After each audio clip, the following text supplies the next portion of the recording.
Jadi ibu wapres termuda tercantik dalam sejarah. Ini menu makanan Sylvie Ananda sama siapa ya bergaul. Sylvie Ananda saat ini terus menjadi perbincangan publik semenjak dirinya resmi menjadi ibu wapres. Penampilannya tak lupa dari sorotan, hingga dengan siapa dirinya saat ini bergaul.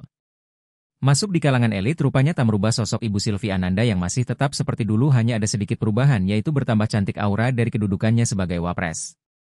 Dari penampilannya juga tak berubah secara drastis. Kita ketahui sebelum menjadi ibu wapres Sylvie Ananda dikenal sosok yang sederhana, tak banyak gaya, dan juga tak suka tampil berlebih.